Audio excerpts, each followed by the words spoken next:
E sem perder tempo, eu já chamo para conversar conosco o nosso primeiro entrevistado, o ex-senador e ex-governador do Paraná, Roberto Requião. Senador Roberto Requião, bom dia. Bom dia, André. Vamos bater o nosso papo. Vamos bater nosso papo. A gente já não conversa aqui há algum tempo no Faixa Livre, senador. Muito obrigado pela sua presença. Eu aproveito também para desejar ao senhor um feliz ano novo, né? Que a gente tenha aí um 2023 de melhores notícias em relação ao que a gente teve nos últimos 4 anos. Mas, lamentavelmente, senador, o que a gente percebe aí nesse início de ano está muito ligado ainda a essa gestão que se encerrou no dia 31 de dezembro, porque a apreensão tomou conta do nosso país ao longo desses 4 anos do Jair Bolsonaro no comando da República, e ela voltou a atormentar os brasileiros nesse último domingo, né, o senador, quando nos deparamos com aquelas cenas de barbárie no centro do poder político do país, lá em Brasília, onde criminosos travestidos de militantes destruíram o patrimônio público do Palácio do Planalto, do Congresso Nacional e também do Supremo Tribunal Federal. A grande questão é que tivemos a crônica de uma tragédia anunciada, né, senador? Esse ato já estava programado pelos baderneiros e contou com a anuência das forças de segurança do Distrito Federal, que praticamente escoltaram essa turma até a Praça dos Três Poderes. E parece que hoje já há novos protestos marcados, que estão chamando de mega manifestação nacional pela retomada do poder. Requião, você que por muitos anos esteve na capital federal como senador da República, conhece o Congresso com a palma da sua mão. Como é que você recebeu aquelas imagens do quebra-quebra, aqueles que são espaços que representam a democracia no país? Como é que você tem avaliado todo esse caos, senador? Anderson, em primeiro lugar, sobre o bom ano que você me desejou. É um bom ano. É um bom ano pelo fato do bolsonarismo e do entreguismo explícito terem caído. A vitória do Lula nos anima, restabelece o processo civilizatório brasileiro. Isto é fundamental.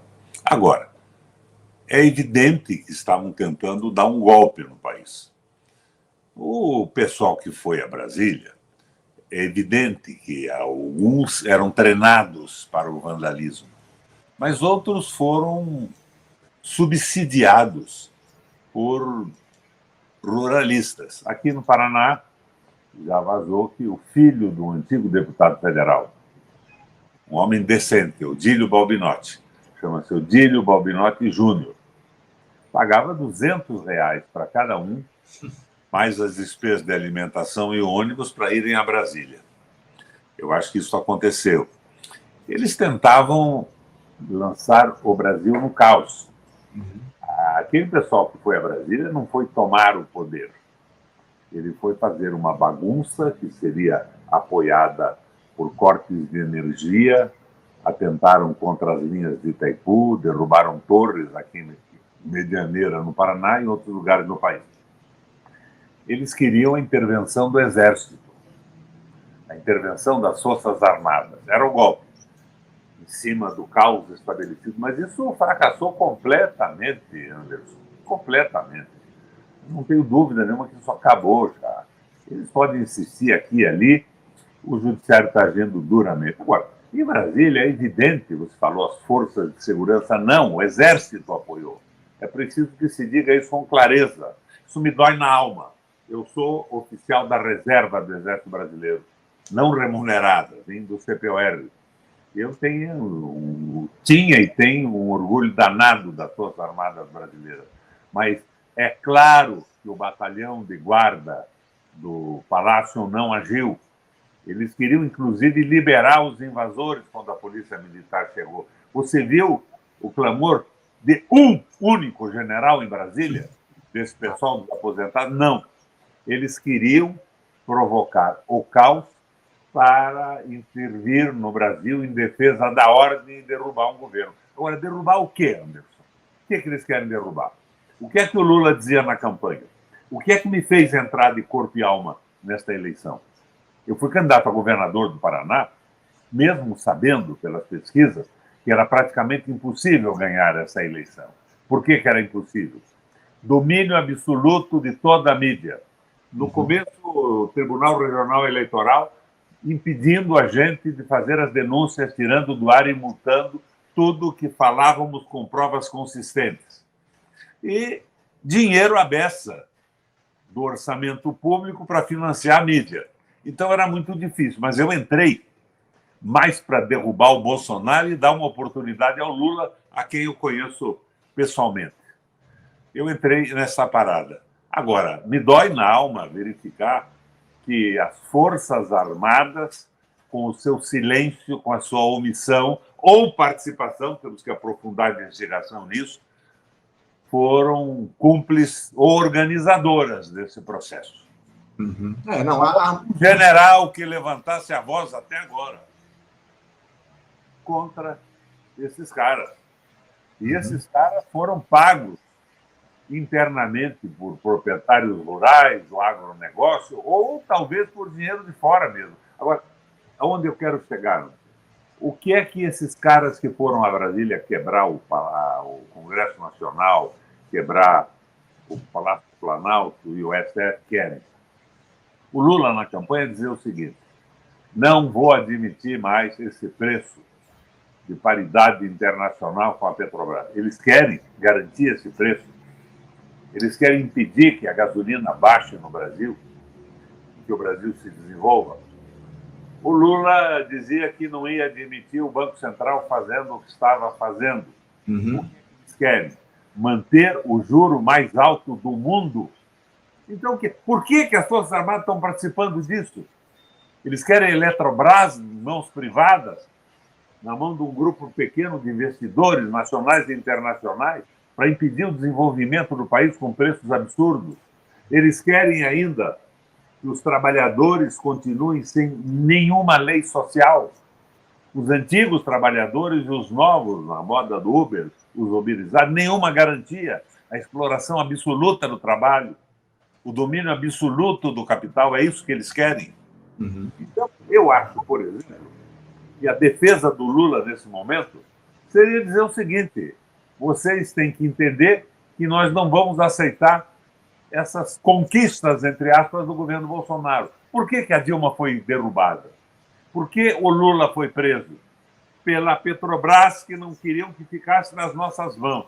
Pela Eletrobras, que queriam privatizar. Pelo Banco Central, que queriam independência na mão dos usurários, dos investidores financeiros e dos bancos. Está muito claro isso. Então, eu não falo nem em terrorismo, nem nada. É a continuidade da tentativa de destruição do país.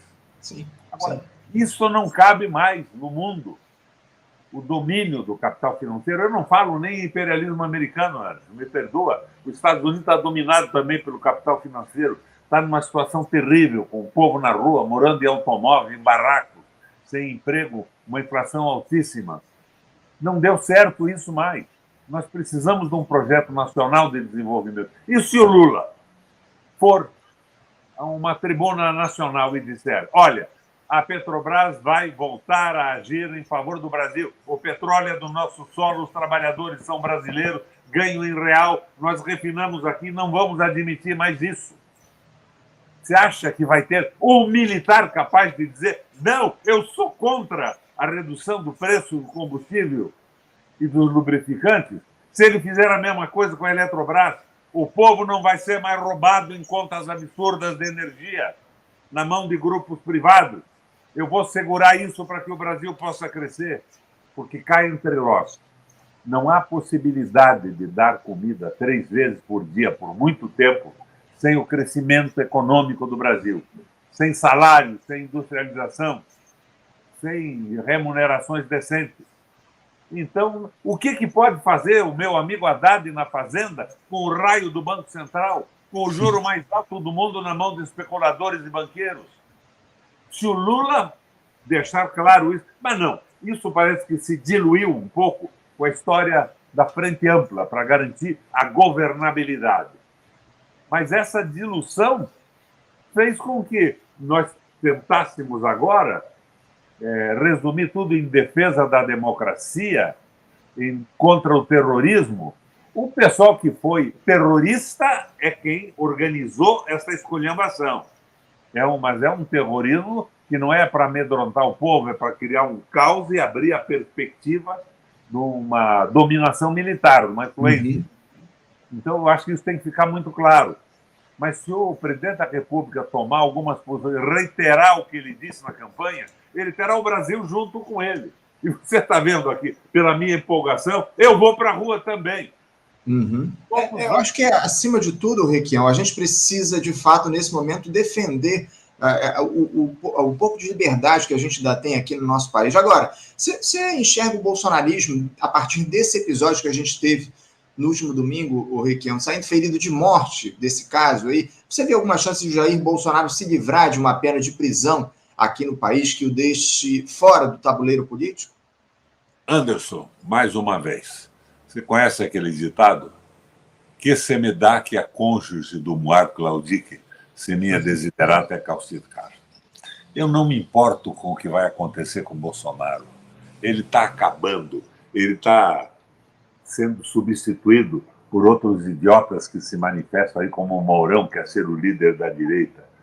O Lula tem que cuidar do Brasil. Nós temos que tirar esse foco. Vamos pôr o Bolsonaro na cadeia, mas não fazemos nada para retomar a Petrobras? Não, vamos pôr o Bolsonaro na cadeia, mas a Eletrobras continua privada e o Banco Central com a taxa mais alta de juros do mundo na mão dessa gente? E o Brasil parado, o povo sem emprego, 33 milhões sem comer? Não é por aí. Eu li um livro do Schwarzenegger, acho que O Estado do Espetáculo, em que ele dizia o seguinte: isso tudo é um divertimento, do italiano divertere, divertir, desviar do que importa. Que cuide do Bolsonaro o Xandão, que cuide a justiça, que acordem. Nós estamos vendo muitas manifestações de juízes e promotores a favor da esculhambação, com omissão ou expressamente. Mas nós temos que cuidar do Brasil. O Lula reúne a opinião pública, liquida o bolsonarismo quando ele baixar o preço da gasolina. Você acredita que um general desse vai dizer: não, eu quero a gasolina cara para dar lucro para os estrangeiros? A Petrobras transformada no chupa-cabra da economia nacional. Alguns anos atrás, a Petrobras era responsável por 80% do investimento no Brasil. Hoje ela está dando lucros maiores, mas não investe mais nada. É dinheiro para fora. Quem é que pode defender isso? Agora, nós vamos continuar dizendo que é terrorismo? Que é um terrorismo que, do ponto de vista da definição legal, não é precisamente isso. Mas nós vamos continuar divertindo o povo, desviando do que importa? Você acha que o Lula não vai para os 87% da popularidade que tinha antes, se ele conseguir rapidamente resolver o problema da Petrobras, da Eletrobras, do Banco Central, e não apresentar uma nova CLT moderna, que incorpore o pessoal uberizado, que entenda as modificações das relações de trabalho no mundo? Olha, quando o Lula fez aquela greve do ABC lá em São Paulo, com a ditadura militar pela frente, se não me engano, alguém me corrige aí, nós tínhamos 41 mil trabalhadores na Volkswagen. Quantos tem hoje, Anderson? Eu olhei no Google, 7.800. Então, as relações de trabalho mudaram. A CLT tem que ser modernizada, mas foi liquidada, tirado o direito dos trabalhadores. E outras coisas que me preocupam. Por exemplo, eu estou muito ligado aqui ao pessoal da educação no Paraná. Sim. Eu, como governador, levei o nosso ensino ao primeiro lugar em qualidade do Brasil. Com base nas ideias do Paulo Freire, criei uma formação continuada para professores, tirando da sala de aula, onde eles passam 20, 25 anos numa sala lotada, sem conseguir tempo para se informar, para melhorar o nível cultural e pedagógico. Foi um sucesso. O nosso pessoal está desesperado. De repente, o pessoal que tomou conta do Ministério fala no modelo de Sobral, que é um modelo totalmente suportado da iniciativa privada. Por que o Lula não chama o pessoal do Paraná, que foi? Não é o Requião, o nosso pessoal pedagógico, para dar uma conversada com eles? Eu não estou dizendo a você que alguma coisa daquele modelo não pode ser aproveitada e não seja interessante. Mas por que eliminar todo o projeto que nós, com tantos sucessos, fizemos aqui no Paraná como ideia-força da melhoria da educação? Então, eu acho que é por aí que nós estamos desviando do que importa. Se o Lula tomar posição entre a Petrobras, a Eletrobras, o Banco Central, e o Banco Central, Anderson, O Lula pode intervir hoje. Uhum. Há uma legislação que diz o seguinte: se eles não cumprirem a meta por 2 anos, eles podem ser demitidos. Toda a diretoria e o presidente. Que se faça isso. E o Haddad que diga no dia seguinte: agora o Banco Central vai obedecer a um projeto de crescimento do Brasil e não o de inflação do lucro dos milionários investidores, do capital vadio que não produz nada. Você acha que algum militar diria não a isso? Tem que acabar com esta lenda também da queda. Por que eles querem evitar o comunismo? De quem? Do Lula? Do Putin? O Putin é conservador na Rússia, não é comunista?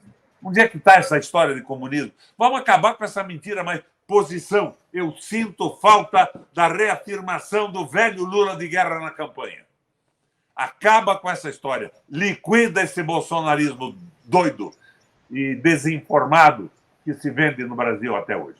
Requião, eu concordo com todas as tuas ponderações, as tuas colocações. O problema, e a gente sabe muito bem disso, é que o Lula fez uma escolha durante a campanha eleitoral, que foi justamente se aliar a toda essa plutocracia, né, o Requião? E agora ele está pagando preço por isso. Ele teve que entregar os ministérios, entregou a educação, como você muito bem colocou, entregou especialmente o Ministério das Comunicações, enfim, ele saiu distribuindo ministérios, até mesmo o Ministério do Turismo, que ele entregou para uma pessoa que tem envolvimento com as milícias aqui no Rio de Janeiro, sérias acusações a respeito disso, tudo por conta dos acordos partidários que ele construiu para tentar a governabilidade, né? Eu acho que o problema está na raiz, nas escolhas que foram feitas pelo Lula durante a campanha, né, Requião?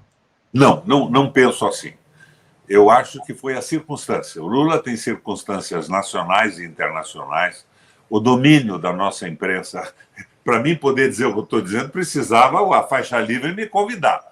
Senão eu continuaria nesse silêncio em que o Facebook me mantém. Quando eu estava no Senado, eu colocava alguma coisa no Facebook e ia para 2 milhões. Hoje vai para 1,5 milhão e me pedem dinheiro para aumentar, que eu não tenho para jogar numa situação dessa. Agora, eu acho que a frente ampla na campanha era importante, mas a frente ampla tem que ter um programa mínimo. É o que eu digo que é o processo aristotélico, o ato meio e o ato eficiente, o ato sustentável, que não peque pela temeridade de, extraordinariamente, a esquerda ignorando a situação internacional do Brasil no mundo, e que não vá para a direita fazer concessões criminosas ao capital financeiro. Daí, em torno disso, temos um governo amplo. Então, eu acho que tem que ficar claro que o governo quer recuperar o Brasil. Você acha que tem algum ministro que diga abertamente que ele quer que o petróleo, ao invés de impulsionar o desenvolvimento brasileiro, como já fez lá atrás, de baixar o preço do combustível, ele sirva para o enriquecimento de milionários ligados ao capital financeiro do mundo? Alguém vai afirmar isso publicamente? Não. Eu acho que está faltando esta posição do governo, que é, cá entre nós, a posição do Lula que eu conheço. Por que isso diminui? Por que o comandante da guarda do Palácio Iguaçu, do Palácio do Planalto, tentou retirar os invasores sem que fossem presos pela Polícia Militar? Esse cara está solto ainda? O que o Exército fez? O que o general Mourão disse a respeito disso, do sujeito que estava patrocinando e defendendo a predação do Palácio do Planalto? O que está acontecendo? É medo dos militares? Eu não tenho medo, eu sou da reserva não remunerada. E eu acho que os militares são tão brasileiros quanto eu e você. Há essa ilusão de alguns reformados, alguns da reserva, que estão entrando nesse jogo do capital financeiro internacional. É um jogo que nem os Estados Unidos aguenta mais. O Biden criou lá o orçamento funcional, está emitindo moeda para levantar o nível de empregos e o conhecimento científico nas indústrias. Mesma coisa faz a China. O mundo rejeita o liberalismo selvagem. Papa Francisco está gritando contra isso. Mas eu não estou dizendo a você que nós precisamos de um rompimento absoluto. Nós precisamos de um projeto de desenvolvimento brasileiro que não se oponha aos grupos que têm as suas razões. Eles têm povos em quantidade brutal para alimentar e para viabilizar, nem o BRICS, nem o grupo americano, nem o grupo do mercado europeu. Nós temos que mostrar a nossa proposta. O petróleo é feito para o Brasil segurar e colocar um preço extraordinário nessa crise, quebrando o país? Não. Nós somos solidários com o mundo, mas nós temos que ter o nosso programa e nós não podemos trabalhar subservientemente nesse processo. É isso que está faltando. Está faltando o Lula dizer: eu sou o Lula. Eu sou o Lula que colocou propostas para vocês na campanha. Eu sou o Lula que empolgou o Requião e o fez entrar como candidato ao governo do Estado para ajudar a queda do Bolsonaro e a eleição de um governo nacionalista, moderado, sustentável, sem exageros. Mas, porém, todavia, contudo, temos que mostrar ao povo o que é o governo que nós elegemos. E daí acaba essa folia. Você acredita que um general desse vai dizer que não quer que baixe o preço, que vai explicitar abertamente: eu estou aqui para defender o roubo do petróleo brasileiro? Não, mas nós não tomamos atitude alguma. Vai o raio do Jean Paul dizer que mantém a paridade internacional. Aí, em outra reportagem, ele diz que não mantém, mas diz que mantém, e entra a Globo no ar. E a Globo? A Globo que forjou isso. A Globo que criou esse bolsonarismo. Uhum. Esse horror aos políticos e tudo mais. Mas não, a Globo agora é a emissora do governo. Pois é, o Requião. Eu vejo que está faltando uma demonstração clara da autoridade que o povo delegou a esse governo, ao nosso governo. É isso, não. E a gente tem falado a respeito disso já há bastante tempo aqui. Eu queria aproveitar, Requião, que você citou a questão dos militares, que é algo muito sensível, e a gente tem falado constantemente aqui no nosso programa. A gente tem trazido essa discussão constantemente aqui no Faixa Livre. As pressões aí sobre o ministro da Defesa, o Zé Múcio, elas cresceram muito de ontem para hoje. Surgiu, inclusive, a notícia de que ele poderia até entregar o cargo ao presidente Lula. Seria justamente a melhor saída ele pedir essa exoneração, Requião, para evitar um desgaste maior? Porque eu, sinceramente, eu não vejo outra saída. O Lula vai ter de acabar tirando ele do cargo, caso não haja um pedido de exoneração do próprio Zé Múcio. Aquela fala dele, chamando os bolsonaristas entrincheirados lá na porta dos quartéis de democráticos, foi o fim da picada, né, Requião? Isso sem contar toda a polêmica que envolveu a nomeação do próprio Zé Múcio para o Ministério. Como é que você avalia essa posição hoje do Zé Múcio no Ministério da Defesa, Requião? Eu reitero a minha posição. Ao invés de me referir às fraquezas do Zé Múcio, que eu conheço, no meu primeiro mandato no Senado ele era presidente do Tribunal de Contas da União, eu quero uma posição em relação à Petrobras. Petróleo nas mãos dos brasileiros, alavancando o desenvolvimento do Brasil, investindo 80% do que se investia no país. Não vou me focar em pequenos detalhes. Sai o Zé Múcio para outro cara ligado a essas forças, não é por aí. Não é. Postura. O dia que o governo tomar uma postura, qual é o militar que vai dizer que quer o entreguismo da Petrobras? Agora, a coisa é uma bagunça, de uma incompetência tremenda. Esse pessoal foi para lá remunerado para Brasília, quebrando tudo, uma coisa absolutamente ridícula. E cá entre nós, se você olhar a quantidade de pessoas que foram a Brasília, você chega à conclusão que a quantidade é ridícula.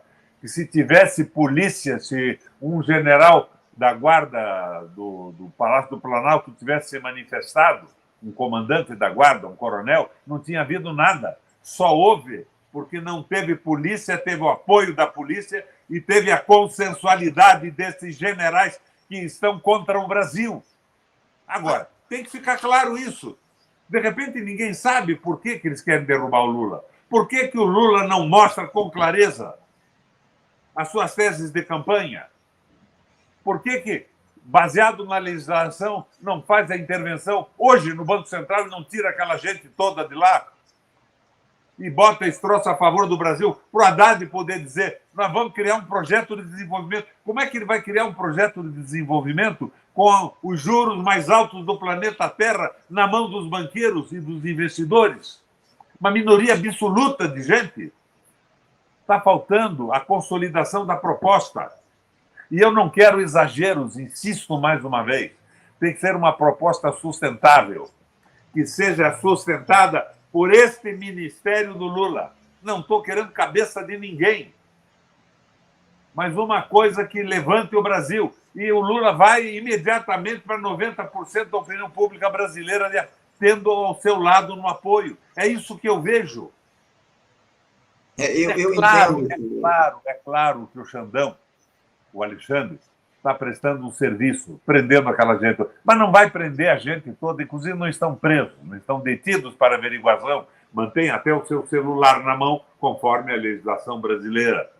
Mas foram 20 mil, não vai botar 20 mil na cadeia, tem que se esforçar agora em prender os organizadores, os financiadores e fundo nisso, estão fazendo isso, isso é bacana. Mas não é esse o foco é dar esperança ao país.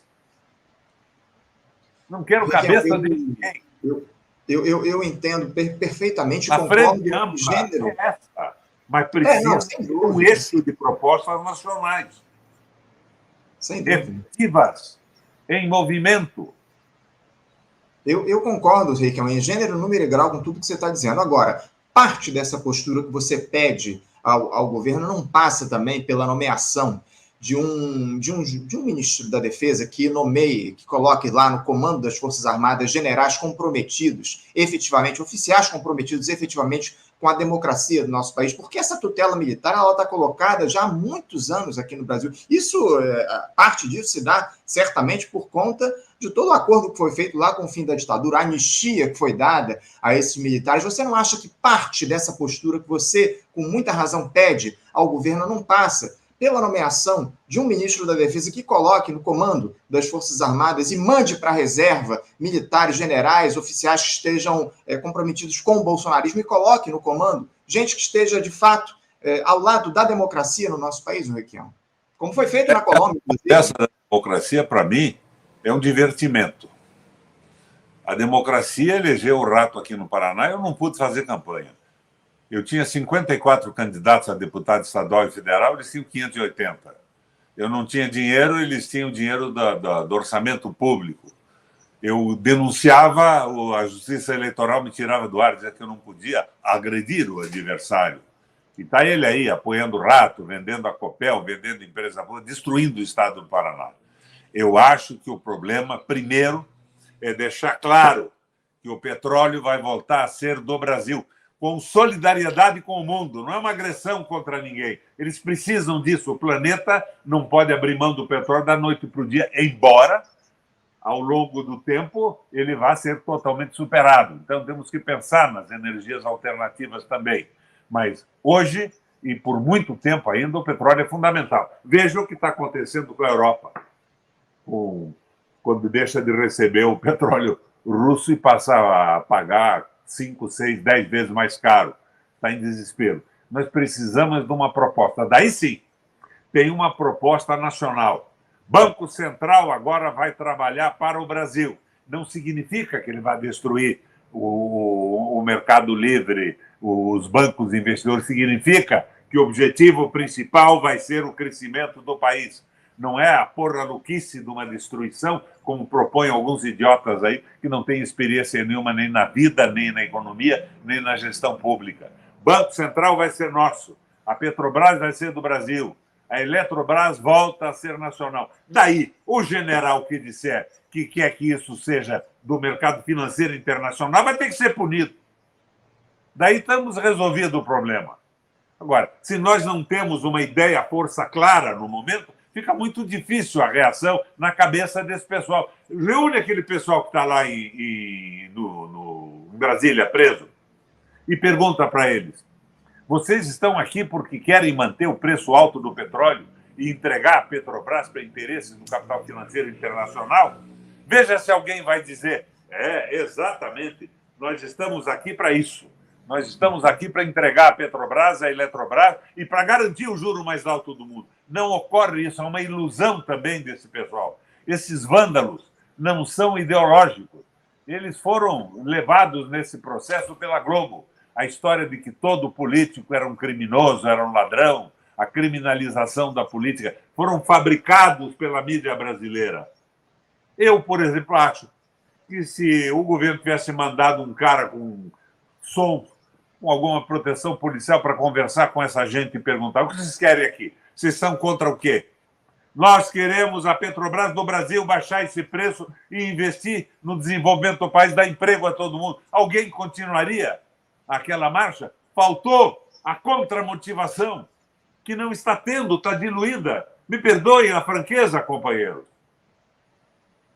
Não, você tem toda a razão, Riquelme. A minha única discordância em relação ao que você diz de alguma forma diz respeito ao seguinte: esse programa mínimo que você muito bem pede, ele não vai ao encontro do programa mínimo das forças que se aglutinaram em torno do Lula justamente para que ele fosse eleito, né? Essa é a grande questão. Esse programa mínimo teu, ou meu, ou nosso, é muito diferente do programa mínimo desses ultraliberais aí que assumiram ao lado do Lula o comando do país. Me perdoa, não tem ultraliberais também no Ministério do Lula. Tem pessoas que não têm a cabeça do Anderson nem a do Requião, mas não são ultraliberais. Eu acho que esse programa mínimo daria coesão e força ao Ministério, inclusive. Daria coesão e força. Agora, o pessoal dizendo que vai manter a paridade internacional do preço vai motivar quem? Veja como é que fico eu que joguei a minha vida, a minha carreira política nesse jogo e nessa mudança da derrota do liberalismo selvagem e do apoio ao Lula. Eu não fico meio inseguro. Eu estou na rua, estou me manifestando. Antes de ontem, num grande comício aqui, participei, estou ajudando a convocar e tudo mais. Mas eu preciso de um pouco mais. Preciso de mais Lula nessa salada. O Requião, deixa eu te fazer uma pergunta. Se você, caso você fosse convidado aí para assumir algum ministério, talvez o Ministério da Defesa, você aceitaria um convite do presidente Lula para assumir uma posição como essa no governo? Não estou preocupado com nada disso, Anderson. Estou preocupado com as medidas que o governo tem que tomar. Eu tenho 81 anos de idade, estou na política desde muito menino. Eu entrei com esse desejo de fazer o Brasil ser modificado a favor do povo, a favor dos trabalhadores, sem subordinação a economias de outros países, sem subordinação ao mercado financeiro. Eu não levo nem em consideração isso. O que eu acho é que precisamos de medidas. Não é colocar o Requião no ministério que vai resolver alguma coisa. É o eixo programático do governo que tem que ser claro. Não é tirar o Múcio que vai resolver isso. O Múcio estava com a mulher do Vilas Boas no acampamento na frente do quartel em Brasília, totalmente inibido, coagido. Não devia ter sido convidado um Múcio. Mas, se tivesse o programa, você teria generais para assumir isso também. Você teria pessoas com ligações com o Exército Brasileiro na reconstrução do país, na moralidade disso tudo, porque a imoralidade é a subserviência do interesse nacional a interesse de grupos econômicos. Não são nem de países, eu insisto, não é imperialismo americano, são os canalhas que detêm o capital que estão sacrificando os Estados Unidos e o mundo nessa luta doida pela hegemonia absoluta. A Rússia e a China se levantaram, agora isso acabou. É a oportunidade do Brasil se colocar, não como subserviente a um grupo ou outro, mas como um projeto nacional, respeitando os interesses de outros países, de outros grupos, mas colocando com clareza o nosso.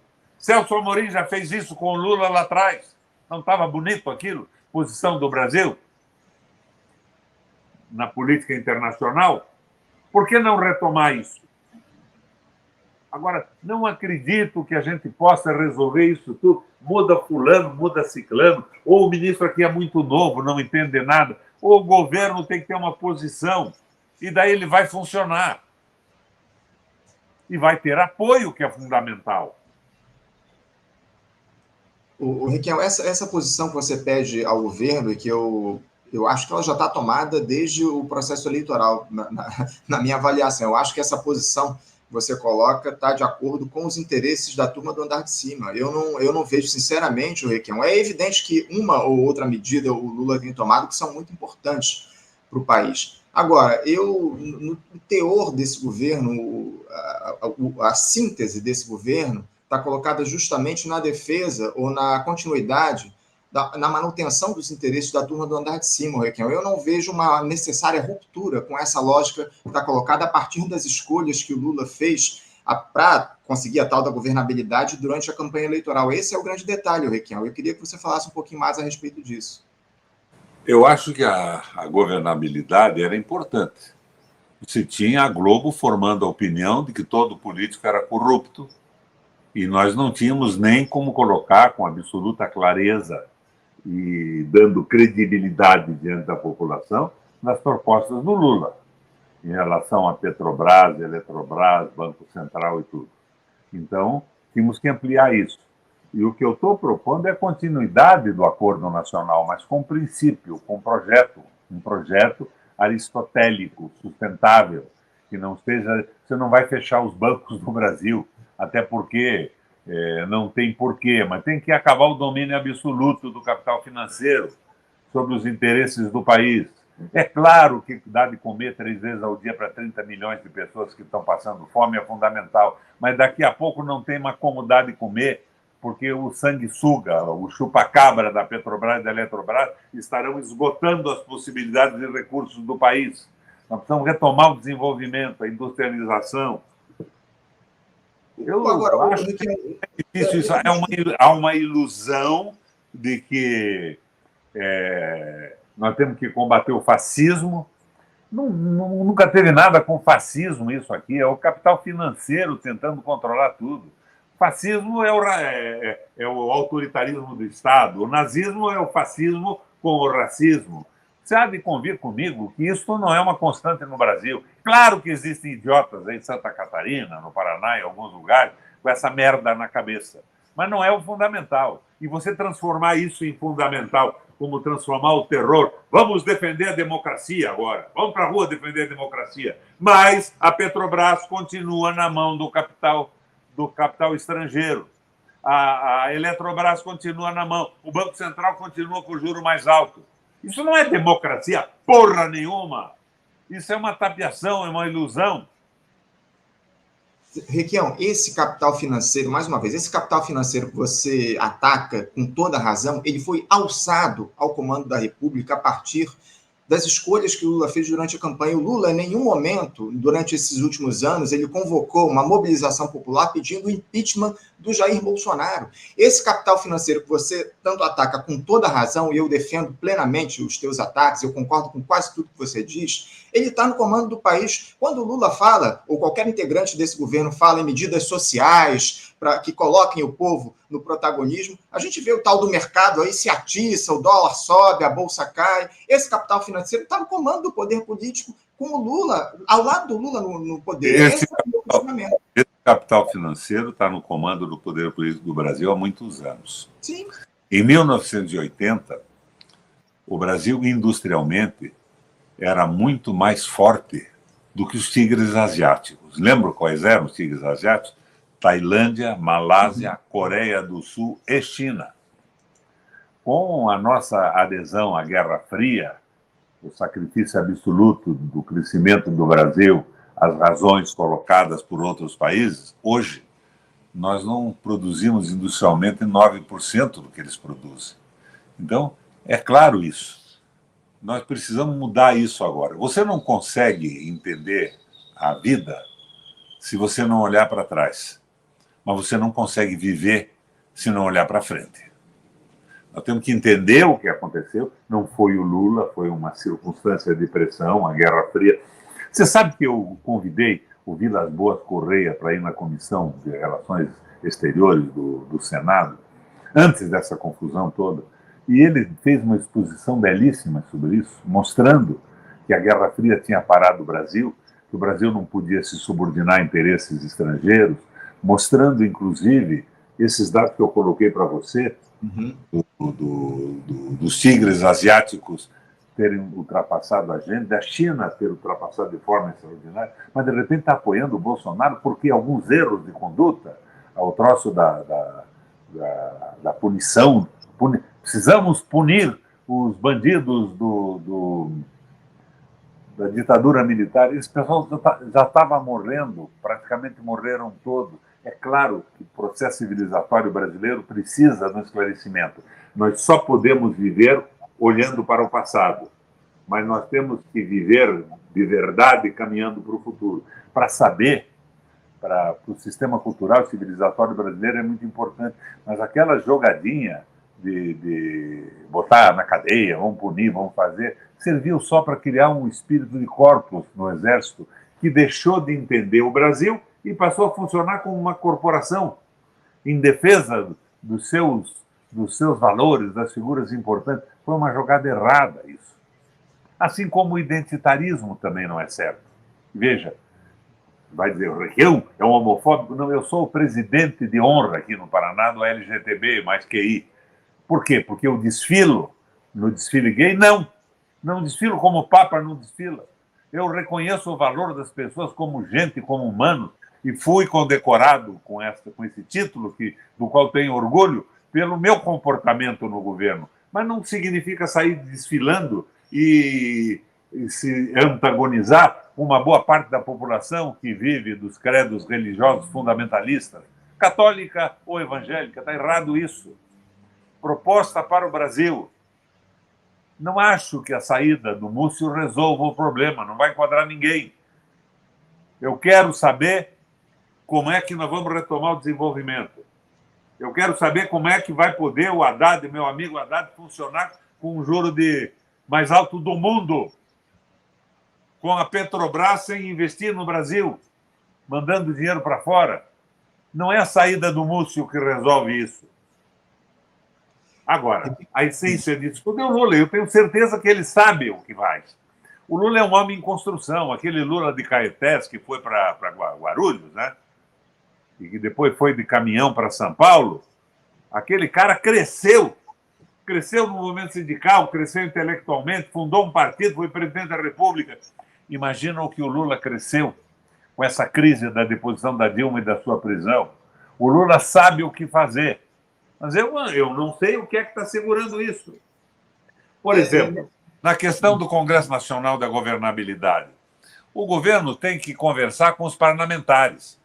Você conhece a história da quadrilha do Alibaba e dos 40 ladrões? Se você falar só com Alibaba, ele será a correia de transmissão para os seus subordinados. E você não vai poder conversar com ele. Ele será o chefe dos 40 ladrões em função de ser o elo com o poder. Agora, se você conversar com cada um tem a sua circunstância. Não existe um canalha absoluto. Estão na linha do Gramsci. Ninguém se acredita um canalha. Canalha absoluta é figura de literatura. Se conversar com o conjunto dos parlamentares, desrespeitando os chefetes de quadrilha, você consegue a unidade disso, eu não tenho dúvida alguma. Nós estamos repetindo os erros de condução que fizemos lá atrás e que nos levou à derrubada da Dilma. Uhum. Você já viu que a Dilma não tinha pedalada nenhuma? Tudo isso desapareceu? Você viu que o Lula não tinha um processo válido e ele nunca foi corrupto na vida? Era um presidente da República com a circunstância da corrupção nacional em volta, tentando fazer um governo. E ele vem agora com muito mais conhecimento, com muito mais chance de ser um fantástico presidente da República. Agora, não é convencer o Brasil que, tirando o Múcio, resolve o problema da economia brasileira, da Petrobras, da Eletrobras, da privatização das águas. Que espécie de loucura é essa? Uhum. Não, sem dúvida. Não podemos divertir a população. Do italiano divertere, desviar do que importa. Eu quero ir para a rua defender o Brasil, não ir para a rua reclamar pela cadeia do Bolsonaro. Que semedal que vai acontecer com o Bolsonaro, ele desaparece e que a Justiça, o Ministério Público e a polícia cuidem dele. O fato é que o Lula acumulou um poder político muito importante aí a partir desses últimos episódios que a gente viu. Ele tem um capital político forte a partir dessa unidade que se criou em torno do comando dele na República, por conta desses ataques que a gente observou no último domingo. Agora a gente vai esperar o que é que será feito a partir desse capital político foi acumulado pelo Lula, de que forma ele vai utilizar esse capital político. Requião, infelizmente, eu tenho que encerrar aqui o nosso papo, nosso tempo aqui já está esgotado, mas certamente a gente vai voltar a conversar em outras ocasiões. O papo com você é sempre muito profícuo. Te agradeço muito a tua participação no nosso programa de hoje, Requião. Muito obrigado pela tua presença e te desejo um ótimo dia e deixo o meu forte abraço. Então vamos lá, arrematando isso. Um projeto nacionalista de crescimento do Brasil, sem exageros pela esquerda, sem a covardia da submissão à direita e ao capital financeiro. Atos sustentáveis, mas não é com esta conversa de procurar... é a democracia, uma democracia que vai reiterar... É o Tomás de Lampedusa, você leu? Il Gattopardo? Mudar alguma coisa para que tudo fique como está? Não, isto não é o Lula. Vamos esperar uma postura do Lula aí, uma posição dele nos próximos tempos. Obrigado, Requião. Um abraço para você. Até a próxima. Satisfação de participar desse programa fantástico. Uma alegria contar com você. Melhor programa político de todos os tempos. Um abração a vocês e obrigado pelo convite. Eu que agradeço, Requião. Você é sempre muito bem-vindo aqui no Faixa Livre. Um abraço para você e até a próxima.